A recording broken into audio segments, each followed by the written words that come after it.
All right, everybody, we have one more terrific presentation. So I invite everybody to please come back and have a listen. Doesn't mean you need to sit. If you're like me, sometimes I like to stand on the periphery myself. We have Colleen ready to go, right? Okay. All right. Thank you for hanging around for our Thursday morning final presentation. In fact, we've been really looking forward to this presentation. This final presentation is what we call our innovation speaker.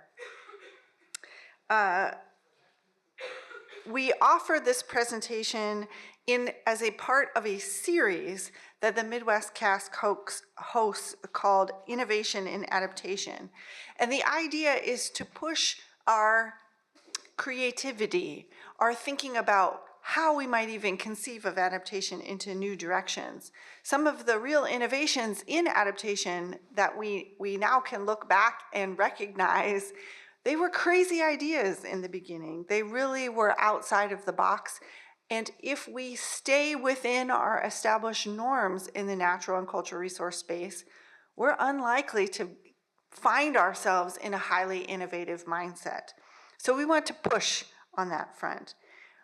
How can and our expectation is that innovation comes from getting people to talk across different boundaries of knowledge in related fields to learn from one another and to share stories about things they've tried, things they've thought about, provocative ideas they're pursuing. What is the meaning of that? How are other people feeling about these things?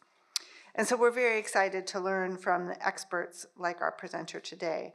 She's going to bring, and I'll introduce her in a moment, expertise from outside of how we might conceive of adaptation science, but it's extremely relevant to our mission in the concept of inspiring us to innovate in the natural resource space.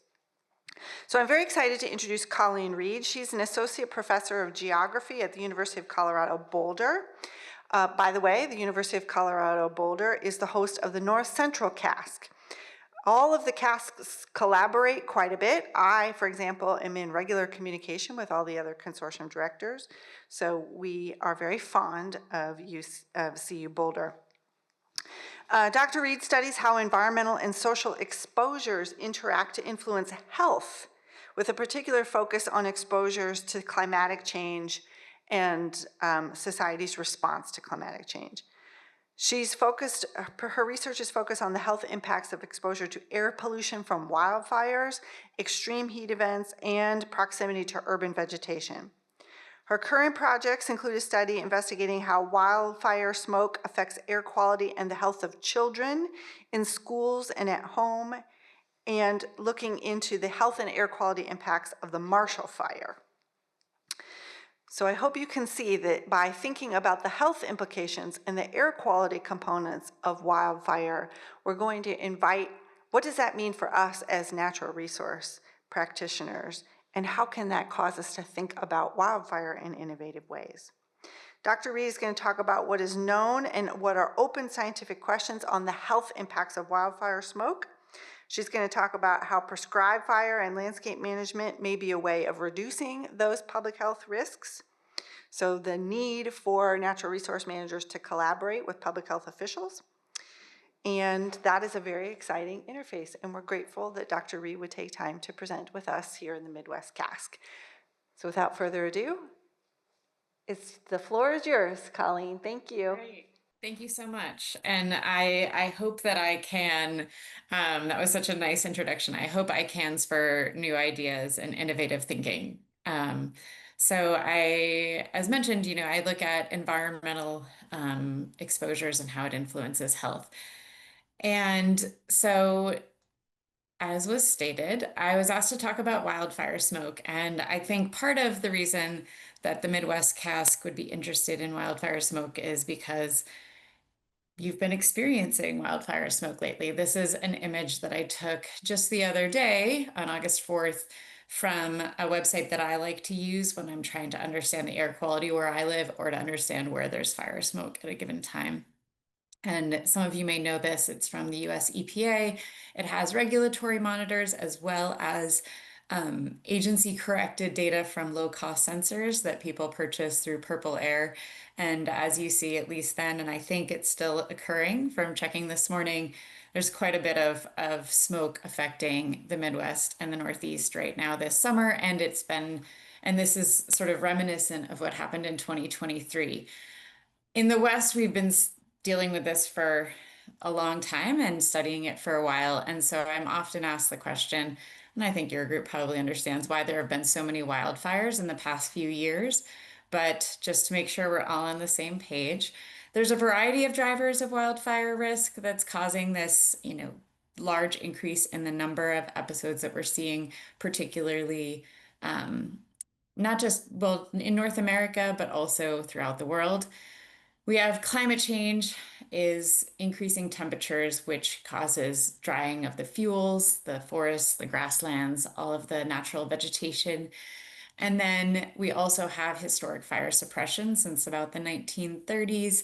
Most wildfires, when they were started, would be actively suppressed in the United States, especially. And this has created that our forests in the western part of the US that are naturally adapted to fire actually haven't had as much fire, and they've built up more sort of fuels and sort of ground litter that upon higher temperatures and variable precipitation can get really dried out, such that when there's an ignition, they're much more likely to spark a fire and spread really rapidly with so much fuels. Historically, there's natural ignition through lightning, but my colleague Jennifer Balch, who's head of or is involved in the NC CASC at UC Boulder, has shown, as well as others have shown, that we're adding human ignitions across the landscape because of human development in the wildland urban interface, and so that's not just campfires and homes, but actually pretty commonly the electricity infrastructure across wildlands and during high wind events can cause more sparks. And so I'm just going to quickly go through this. You probably already know that there's links between higher temperatures and more wildfires in the western part of North America, as well as changes in the timing and amount of spring snowmelt in the Intermountain West that are contributing to increased wildfire risk. And then I think this is a really interesting study that came out of a study published in the Proceedings in National Academies of Science in 2016. I wasn't involved in this, but I think it's really helpful to see that they ran models where they put in all the drivers of forest fires in the West, and they ran it both with and without the additional ACC here is anthropogenic climate change forcings. And so you can see here where you have what actually occurred in red, and the black line is if you removed all the forcings we've added through climate change, and the difference between them would be the amount of forest burned that you could say is attributable to anthropogenic climate change. And I think what's important about this is that there would have been an increase over this time period without that. However, there is still an important factor coming from climate change. So there's a lot of things going on. Additionally, I want to point out that some of our most catastrophic fires in terms of property loss um, and sort of direct human, sort of loss of life is on days where there's extreme fire weather. So it's not just that you could have dry fuels and an ignition source, but also that these really high winds can contribute to rapid spread and inability to contain a wildfire. And we've been seeing an increase in these hot, dry, windy days, shown by data put out by Climate Central, but this is what's driving a lot of fires. She mentioned the Marshall Fire. That was a fire in Colorado. It's the most destructive in our history, where within about 8 hours, over 1,000 structures were burned. These were fires that start in wildlands, but due to really fast winds, can be driven into human settlement areas and burn a lot of structures. And there's and that happened with the LA fires. You hear about the Santa Ana winds. That's these hot, dry winds. In Colorado, we call them the Chinook winds. In Northern California, they're the Diablo winds. All of these are sort of the big drivers of making fires sort of harder to contain, harder to suppress, and therefore more destructive. But let me move into the health concerns because that's really where my expertise is. So, as I said before, there are direct health impacts. So, people can die in fires or have like physical burns. They can, and there's also economic and mental health impacts of lost property, lost loved ones, and just even evacuating. That's actually not what I'm going to focus on today, but it's important, and I don't want to forget about mentioning that. But I really focus on the smoke exposure. And this affects people locally, but it also affects populations much farther downwind, as I'm sure many of you have been experiencing. So, what's in wildfire smoke? The smoke is actually a very complex mixture of gases and particles. This is an image of a fire that happened really close to where I live. My neighbor took the picture, and you can see that when you're really close to a fire and you see the smoke plume, it's really clear. And what you're seeing are the particles, which are solid and liquid particles, but there's also a lot of gases in there. And one thing I always like to point out is that there's the actual primary air pollutants that are created through the combustion process, but there's also secondary air pollutants where the things that are created primarily can also chemically react to create these secondary pollutants. And you'll notice here that particulate matter, which is what I'm going to be focusing on for most of my talk, is both emitted through combustion, but also chemically created through these secondary reactions. And particulate matter, as I said before, it's what you see, that smoke cloud. And it's solid particles that are really small and they stay suspended in the air for a while before settling out. And the smaller they are, the longer they stay suspended. And the smaller they are, the worse they are for our health, or they can get deeper into our bodies as we breathe in. So mostly we're talking about PM 2.5, which are all particles 2.5 microns or smaller in aerodynamic diameter. Just to give a sense of how small we're talking about here, if it was exactly 2.5 microns, you could fit about 20 across the width of a human hair, or and that's even much smaller than, say, like a really fine piece of sand. So we're talking about really small particles. The reason we focus on PM 2.5 is that we have a lot of evidence from other sources of combustion that PM 2.5 harms health. And then because of that, it's been written into the Clean Air Act, and we have regulatory monitoring sites across the country that are measuring this so that we have a sense of what the PM 2.5 is. You've probably seen alerts about being, what the PM 2.5 concentrations are during a wildfire event. During wildfires, though, we actually are the mode size is about 1 micron. And so I want you to keep that in mind as we talk further about the health impacts, because the smaller the particles are, the deeper they get into the body. And just staying on the air pollution side of this is a figure that I think really clearly shows the trends over time that we're seeing in PM 2.5 for different regions of the country, as well as the US as a whole. It comes from a group based out of Stanford University. But what they're showing here, and others have shown as well, but they didn't make as nice of a graphic, in my opinion, is that we had from about 2000 to about 2016, pretty much everywhere across the US, we're seeing significant declines in PM 2.5 concentrations, which is really good news.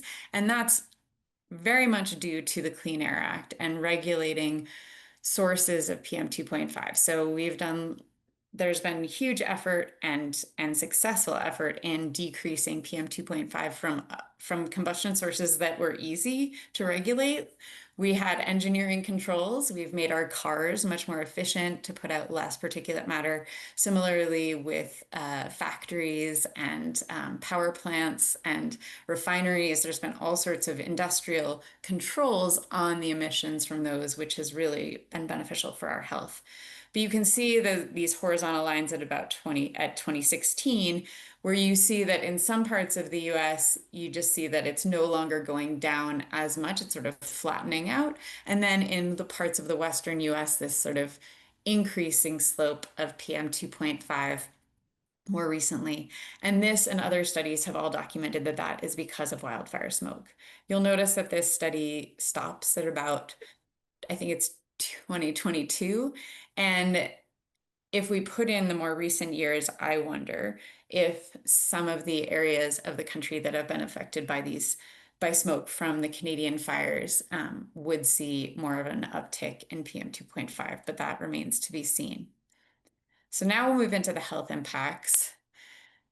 So from the biological perspective, we breathe in these particles and they're always in the air. So you're always breathing them in. And um, the you have these so many protective mechanisms in your upper respiratory system, in your nose. The hairs in your nose are there to try and catch large particles. And then your body creates, the mucus there to get you to get that out of your system. And that's one protective measure. The smaller the particles are, they're more likely to not intersect with one of those protective mechanisms and make it further into the upper respiratory system or into the lungs and the lower respiratory system. And these really tiny particles can get into the alveoli, which is where there's the transfer of what you breathe into the bloodstream. And indeed, the particles have been found in the bloodstream, but also throughout the body. So we have found these particles from wildfire smoke and other sources of combustion in placenta, in brains of cadavers, all sorts of places. And so we know that the particles can get translocated into the blood and cause inflammation wherever they land. They also cause inflammation in the lungs, which can be part of why they'd have respiratory tract impacts, as well as they can cause so much inflammation that it affects nearby organ systems. And so there's a lot of evidence that this impacts the cardiovascular system, as the heart is located right near the lungs, and also it can also affect other systems in the internal organs, such as um, the liver, the kidneys, other places. Trained in epidemiology, and so we're often not looking at sort of the internal systems of the body, but looking at the population scale and linking wildfire smoke exposure to indicators of health outcomes. And when we review the epidemiological literature, we see that every study, I think there's maybe one, I say nearly every study here, that looks at exacerbations of asthma has found a significant association between wildfire smoke and asthma exacerbations. And an exacerbation of asthma could be something like a hospitalization, an emergency department visit, but there's also been studies that have been able to show that people are more likely to be refilling their rescue medication for asthma when there's wildfire smoke, meaning that they're probably using it more frequently. We also see evidence that wildfire smoke exposure is associated with hospitalizations and emergency department visits for chronic obstructive pulmonary disease, which lumps together a variety of very severe pulmonary disease, including emphysema.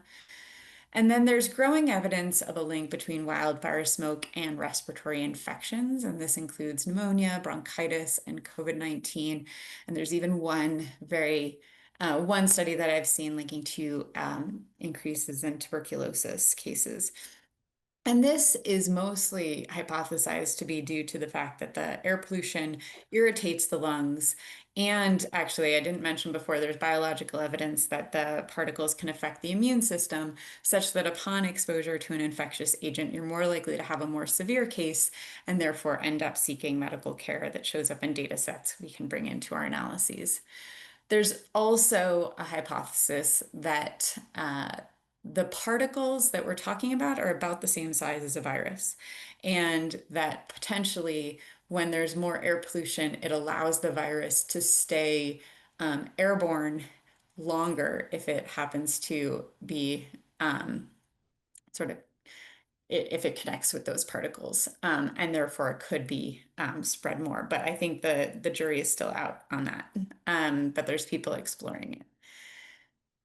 For cardiovascular disease, we have a lot of evidence that PM 2.5 from other sources is associated with exacerbations of cardiovascular disease, but the evidence with wildfire smoke is quite inconclusive. Inconclusive. Some studies show an impact, some don't. There's a lot of theories on why this is the case. Some would argue that it might be differences in, we might be lumping together a bunch of different cardiovascular endpoints that indeed are different and differentially affected by wildfire smoke. It could be the underlying susceptibility of the population. For example, if you have a wildfire smoke episode over an area where lots of people have pre-existing cardiovascular disease, then they might be more likely to sort of have a myocardial infarction or some other exacerbation than over a more healthy population. Could be the chemistry of the smoke. It could be a lot of different things. And so we're trying to understand that better. And then there's growing evidence. This is a figure from another group that did a meta-analysis across studies, just showing these effects that I've already mentioned. But there's growing evidence that there's increases in mortality in areas that have repeated exposures to wildfire smoke. There's impacts on preterm birth and low birth weight, mental health, even from the smoke, not just from, say, evacuation, and then emerging areas of research into a variety of other health endpoints. So just in the sake of time, I'm going to quickly show you there's this interesting studies linking to influenza, tuberculosis. These are COVID-19 papers, atopic dermatitis, headaches. And then there's some studies that are suggesting that PM 2.5 from wildfires may be more harmful to health than PM 2.5 from other sources. I think the jury is still out on this in terms of the weight of the evidence as well, but it is something that is out there and needs to be sort of further investigated. One thing that I think is really important when talking about the health impacts of wildfires is that epidemiological studies, like I've just overviewed, are really focusing on health outcomes that are recorded in data sets that we can get access to at the population level. So all deaths in the US are recorded. We can get data on hospitalizations and emergency department visits. But as you move down in decreasing severity of health impacts on this pyramid, it's much harder to find data on that. So, for example, you can reach out now with electronic medical records to get physician office visits. However, that's actually quite difficult to get comprehensively for a population. Like you can go to Kaiser, and they'll give you their data, or you could go to, another health insurer and get that. But because in the US we have so many different insurers and so many different hospital systems, it's really hard to even align electronic medical records from different systems to really say. But in countries where it's a single payer system and it's all the same data sets, they can do that. And they also can look at medication prescriptions. But then even below that, it's even harder. We have to go out and do surveys to get information about symptoms. Lots of us probably feel symptoms when we're exposed to wildfire smoke, but don't actually go to the doctor until it gets very severe. So everything I've shown you is really just what we know about very severe health outcomes. There's probably a lot more going on. And so now moving forward, all of that was based on the PM 2.5 and the wildfire smoke. But we know that there's a lot more in the smoke that could affect health.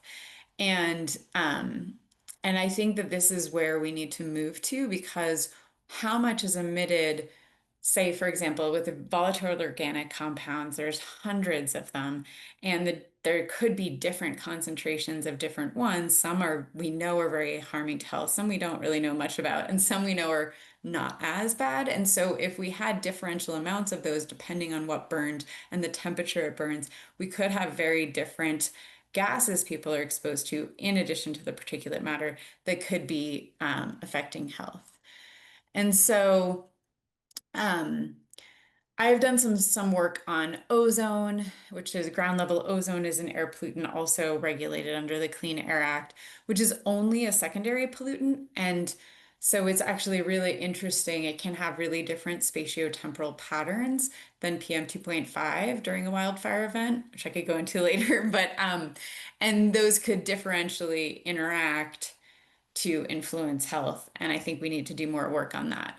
I put in a paper here that it just recently came out from a group at the University of Nevada, Reno, where they looked at a variety of wildfire events with uh, acute cardiorespiratory health events, so sort of urgent care and emergency department visits.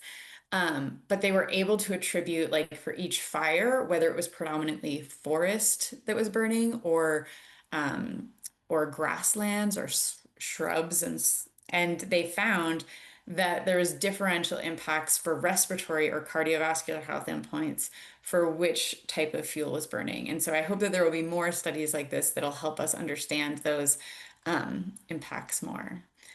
I also want to point out that, as I mentioned before, there's more of these fires starting in wildlands, but burning a lot of human-made materials that have a lot of electronics and plastics that can create a lot of toxic materials. And so this is an image from the Marshall Fire that happened very close to where I live, where we had most of what burned once it got to the homes was human-made materials, and that what's emitted from that is much more toxic. And so I think that, and the LA fires that happened in January and the Lahaina fire, and we're having more and more of these fires that are burning lots of structures. And so I think we need to look into this a little bit more. Just based on my studies of the Marshall Fire, one thing that happened from the Marshall Fire was we learned that there's this whole impact on air pollution inside homes that don't burn. And we couldn't measure those air pollutants in all of those homes, but we could do surveys. And we did surveys of symptoms and perceptions of air quality. And these just show some maps where the gray dots are destroyed homes. The red and blue are showing a cluster of that symptom, and the dark blue is showing a cluster where people don't have the symptom who responded to our survey. And you can see for headache, itchy or watery eyes, sore throat, and strange taste in mouth, there's this cluster that's really close to to a lot of the burnt structures. And we think the sneezing cluster is related to an infectious agent in that neighborhood, maybe more so than the structures, but it could be related to the structures, just different components, because there were some burnt structures in that neighborhood as well.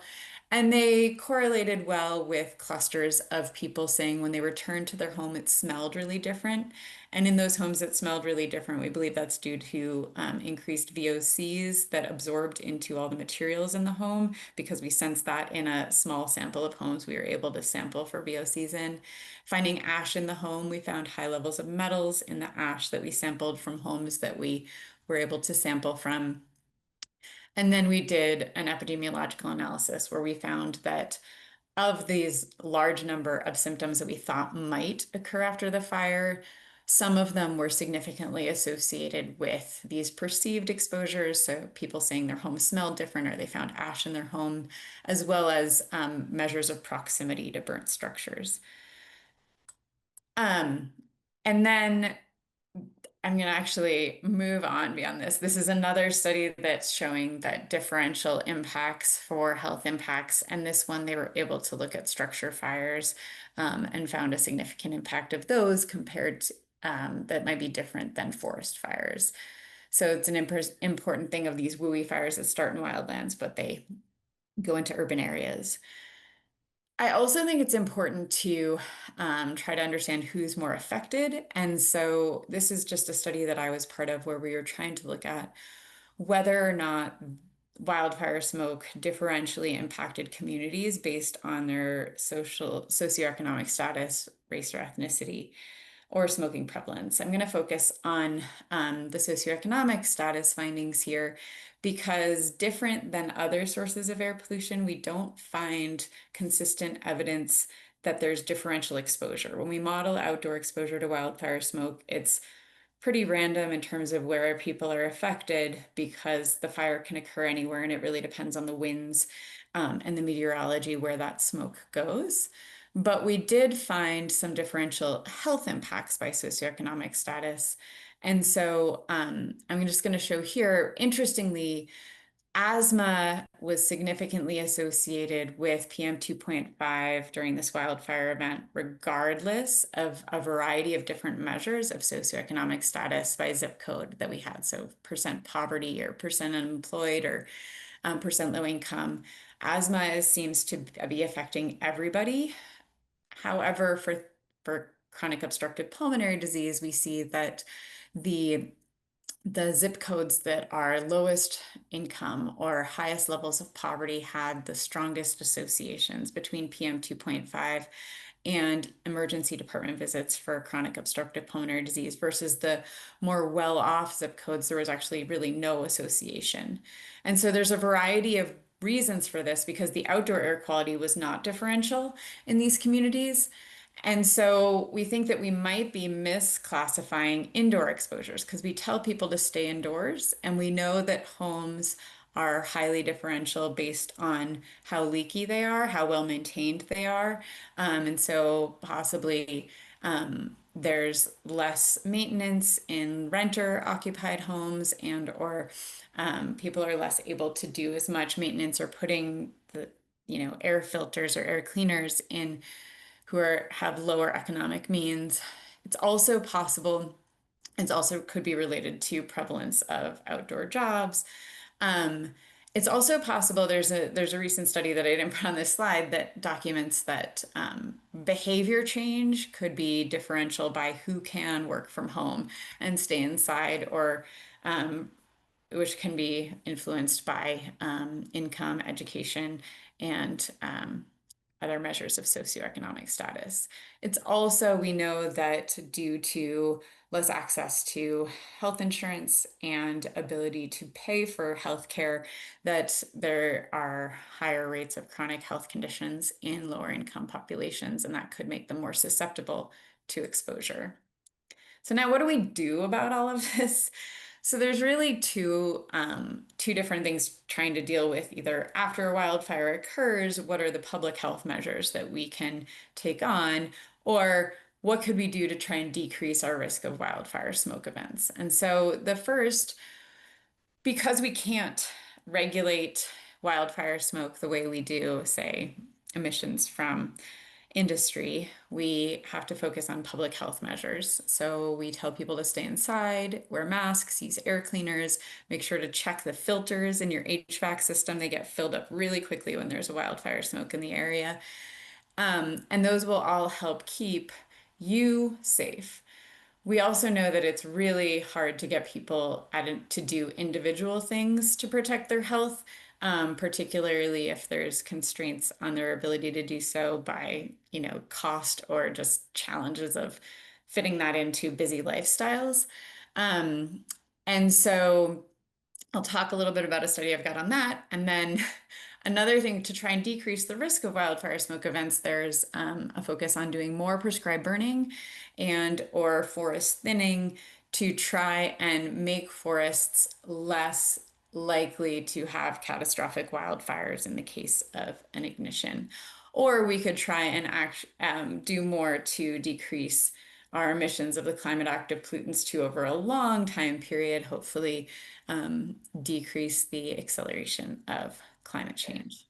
So the study that I have a couple of quick studies to talk about. I know I'm getting close to time, but one of these is a study looking at schools. I started this project because at the time, school districts were told that they might close if there's really bad wildfire smoke in the area, but they should make that decision based on whether or not schools or children's homes were better indoor air quality, had better indoor air quality, but no one was measuring that. So there would be no way for a school district to be able to make that decision. And so we decided to collect data. We put monitors at a variety of schools in the Denver metro area, and we recruited homes from those schools. And we've collected all of our data, but we're still in the data analysis stage. And I'll just say quickly that we're finding that homes are highly variable in terms of how much PM 2.5 is indoors during a wildfire smoke event, and the schools were a little bit less so. We also could identify the characteristics at schools that were related to having better indoor air quality during wildfire smoke events.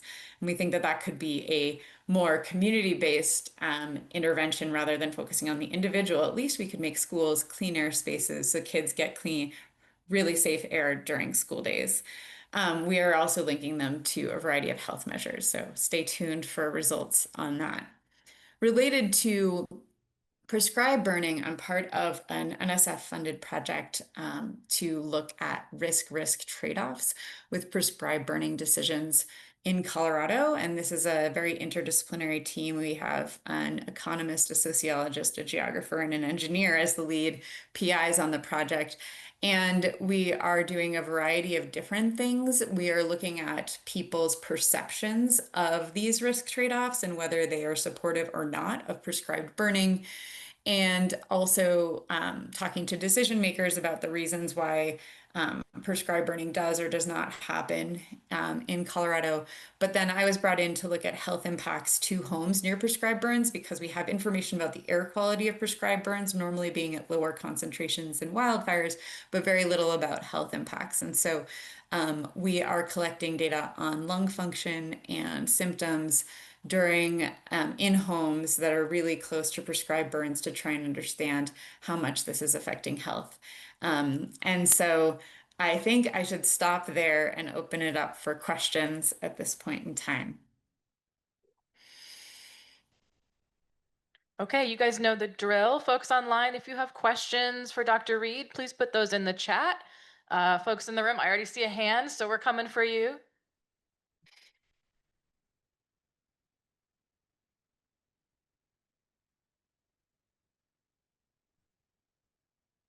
Great talk. Thank you so much. I was wondering how or whether you think that some of the disparities in the effects of wildfire smoke across different socioeconomic classes might be affected by the disparities that do exist between socioeconomic groups regarding access to primary care physicians versus hospital access and those different insurance rates affect or insurance coverage affecting how people can or cannot access care. Yeah, so there's a bunch of different aspects of this. So one thing we see is that people who have health insurance are much more likely to go to their physician when they have health concerns, and people who do not are much more likely to show up at the emergency room. And so actually there could be more people in our data set for emergency department visits who don't have insurance than people who do. And so that could be skewing our results. I think additionally, there's a lot of evidence that there's a lot of health disparities by socioeconomic status of chronic health conditions that could be exacerbated by smoke. And so we think that that could be possibly part of the differential impacts when we look at sort of neighborhood level impacts of wildfire smoke on health by socioeconomic status. It could be about more people being more susceptible. So there's a variety of things there. Hi, I have the next question. Mhm. It relates mostly to your new current study. Mhm. Here in the Midwest, there are parts of the Midwest that have very little wildfire. However, Mhm. many communities are restoring habitats that Mhm. require fire. So we're starting to get prescribed fire often near urban areas. And so a number of issues that come up with that. But a question I have is, has there been any research or can you envision future research where you try to untangle the health impacts from local fires versus the much larger regional wildfires? Because we're kind of seeing that here right now in the Midwest with these Canadian wildfire smoke versus the kind of fires we have for our prescribed fires. So many aspects to that question. So one, I can think of one study that has looked at the difference between the health impacts of a local wildfire compared to long-range transport, which is different than prescribed fire. But this is by a group at Colorado State University, and they actually found that there was a significant association between long-range transported smoke and emergency department visits for respiratory outcomes. but not for a local fire. And there's two possible reasons for that that need to be explored. One is that for Colorado, when that local fire was there, you can see it burning. You're more, and there's a lot of advisories going out related to evacuations as well as dealing with the smoke. And so it could be that people were more likely to take action for the local fire than for the long range transport. There is also some evidence that when smoke as smoke gets transported, it chemically changes. And so the chemical composition of the smoke from long range transport may be different from local sources. Now, you're talking about a prescribed burn that's local versus long range transport of a wildfire. And I don't think I've seen that comparison. And I think that would be an important thing to do in communities that are experiencing those two things. The thing that I'm seeing with prescribed burning is that the concentrations we're seeing in the homes so far, we're still collecting data, near prescribed burns are not as elevated as we see during very like big wildfire smoke events. But that's also in the context of Colorado where I don't know. I think that the context is really different in different places due to housing conditions and also due to whether it's a how close you are to the wildfire, right? It could change the chemistry of the smoke or the concentrations of the smoke. So there's so many aspects of this that really need to be explored. And the other thing I find with prescribed burning is I have not seen yet, and maybe someone in this room knows, and so please tell me if you do, of a study that tries to understand, and it would probably be different for different ecosystems, but how much prescribed burning would need to happen to significantly decrease the risk of extreme wildfire in that area so that we could get a sense of how much burning we would have to do. So in Colorado, we have quite low amounts of prescribed burning compared to some other parts of the US or the world. And so I don't think we have a really good sense of, even though each prescribed burns emissions is quite low compared to a wildfire, how much of that we would have to have such that we could really decrease our risk of catastrophic wildfire. And would people be on board with that level of air quality, even if they might be okay with the amount of burning we're doing now?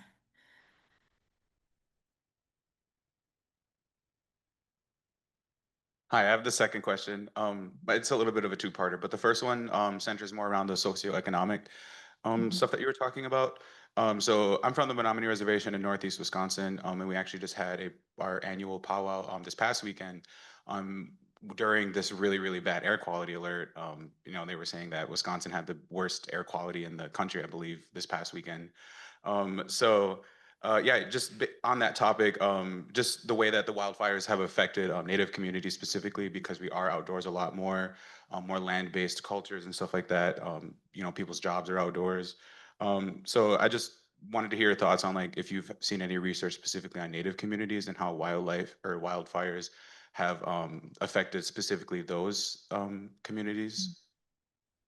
So there's been some really good studies, in my opinion, with First Nations communities in Canada related to this, more so than with Native American communities in the United States. So I would, if you reach out to me, I'd be happy to send you an article that I really appreciate that was it's called like the Summer of Smoke, and it was about the health impacts of the wildfire smoke, but also about the impacts to health through changes in cultural traditions and when you talk about the powwow and the importance of that for a community, that this community in northern Canada basically said that they couldn't go out and they couldn't be outside in the summer, which is an important part of their community and their cultural traditions, and just sort of the mental health aspects of that, as well as sort of the changes. There's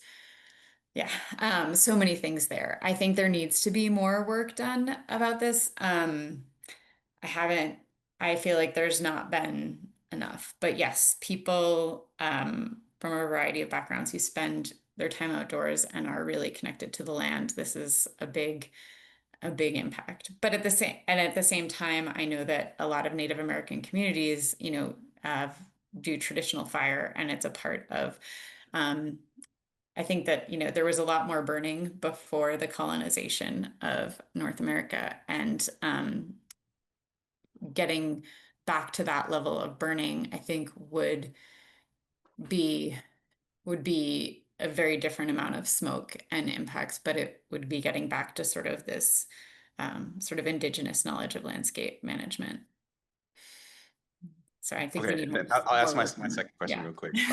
Yeah, so can you just speak on the connection between PM 2.5 and its connection to water systems, specifically like rain, rivers, lakes, acidity levels, anything like that? Because they tend to reside. The smoke has been here for quite a while, so how does that integrate into the water systems? So I am not an expert on this, but I know there's a lot of research on it, and I have a colleague on my campus who works on wildfire smoke and its impact on sort of natural and sort of more water systems in natural systems and in sort of very human managed water systems. And so I can't speak to that, but I'd be happy to put you in touch with someone that I know knows a lot more about it. We've got a question online. Do you have any suggestions for university extension educators to help communities make informed decisions on wildfire, air quality, and human health? Or do you know of any work that's happening there that would be relevant? I don't know about that, but I would love to make connections there. I feel like, just as you said at the beginning, you're trying to get the group there to think about other things. I know that I also need to connect more with um, other people addressing wildfire. And so I'm sorry, I don't have information on that, but I think that's a great connection to think about health and um, with, yeah, university outreach.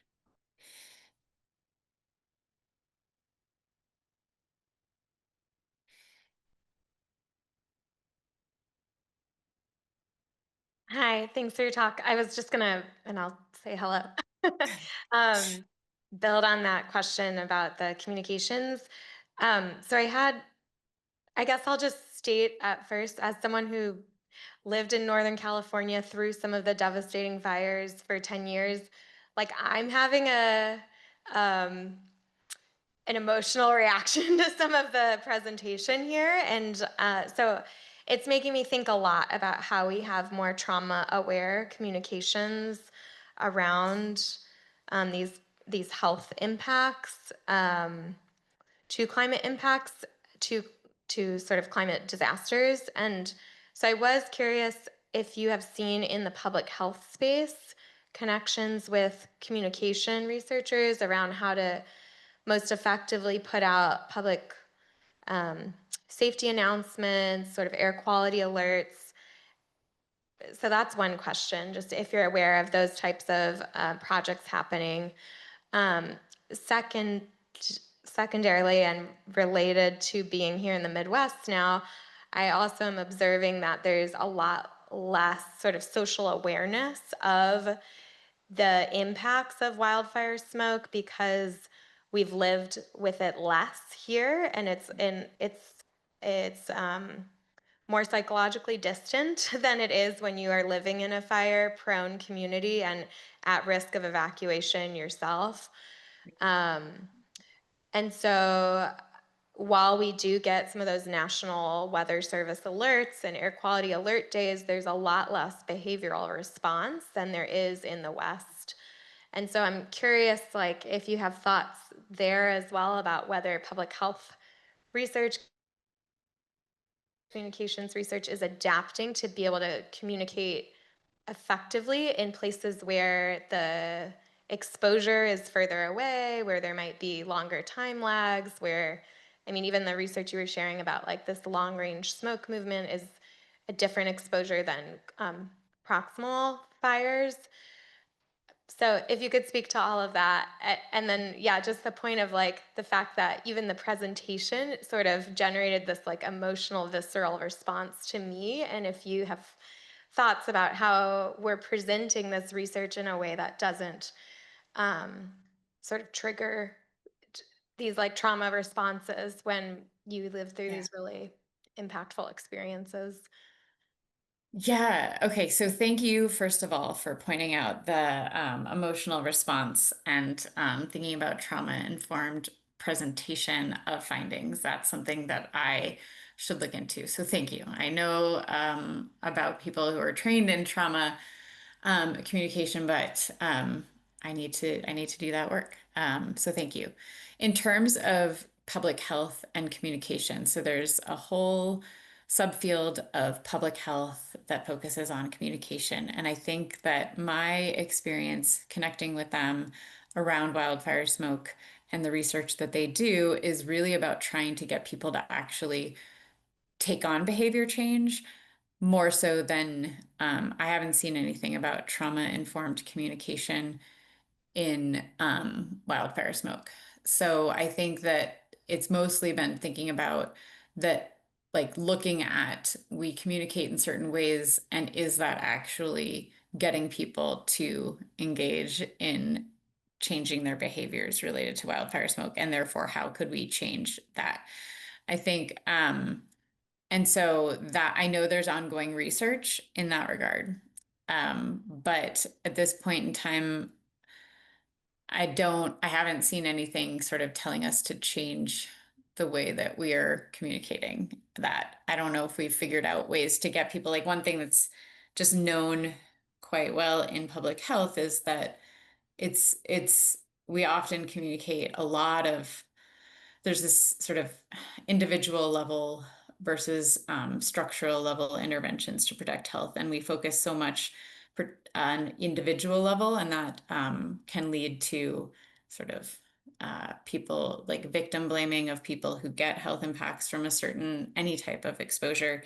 And it's very hard to get individuals to change their behaviors preemptively. And so we try to focus more on structural interventions that make it easier for people to protect their health, even not knowing it. And so that's part of where I was coming from with the schools, is that instead of, telling people at the home level that it's all the responsibility is on them, to put their responsibility at the level of sort of government decision making, so that we can create these clean air spaces. All kids, regardless of their home environment, will have clean air for the time they're at school, right? That's sort of the approach there, or making other spaces clean air spaces. And I think that's in general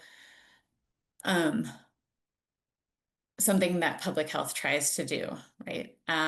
So that's asking, that's sort of the communication side of thing. I feel like you had another question that I might be forgetting in my response here.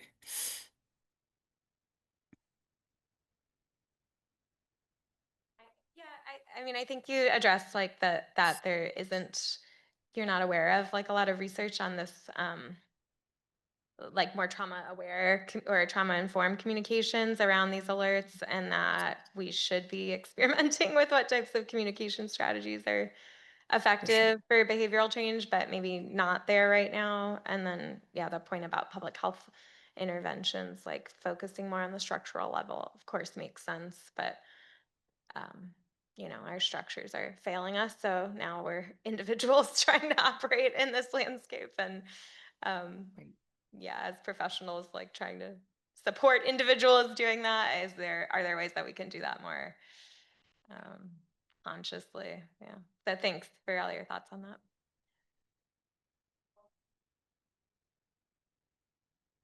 I have a question. My question doesn't consider trauma responses, so I apologize for that. But I've seen wildfires being a way that people are realizing climate change is happening. There's a lot of climate denial still out there, and I think wildfires people are recognizing that when it affects them, they care.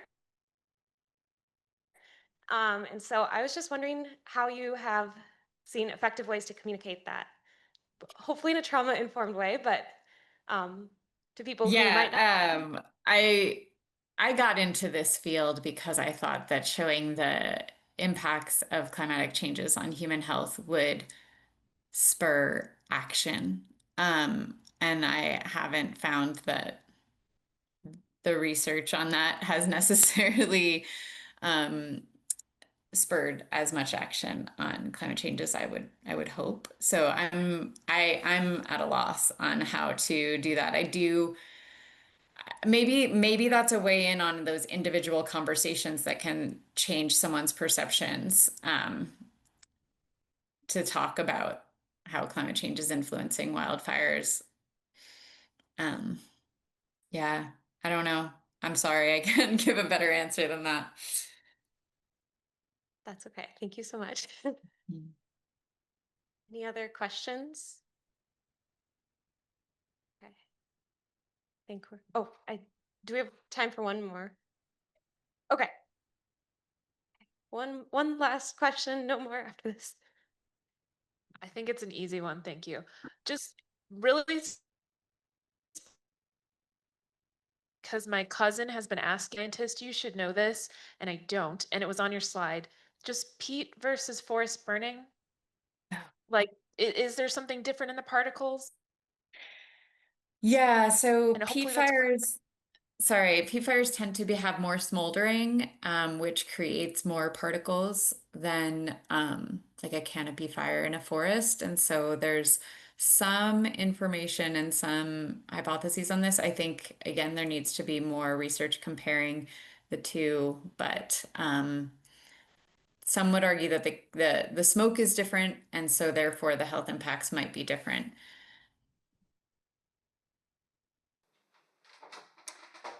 Thank you, Colleen. That was terrific. I think you can hear in the questions that folks were asking that you accomplished exactly what we were looking for, which was thinking across these these domains. It also strikes me another kind of innovation angle is this question about long transport versus local. I love this question. It's certainly, my experience is that people are suddenly realizing climate change through smoke in the Midwest, which we always thought of as more of a Western phenomenon, and is being transported over long distance. And yet in the natural resource space, we're also dealing with forest fire in our own ecosystems in our region. And we need to be working over long distances to be collaborating with forest managers and natural resource managers in faraway places, which is also a fascinating dimension of climate change adaptation. So there's, and thinking about particular vulnerable populations that we serve, just so many fascinating. And then of course your question about does prescribed burning, will it even work to confront the challenge of mitigating wildfire risk? It's just so much to be done and to be thought about. So thank you so much for raising all of those issues. I know I'll be walking away thinking about a lot of things, and I know other people in the room will be too. So thank you.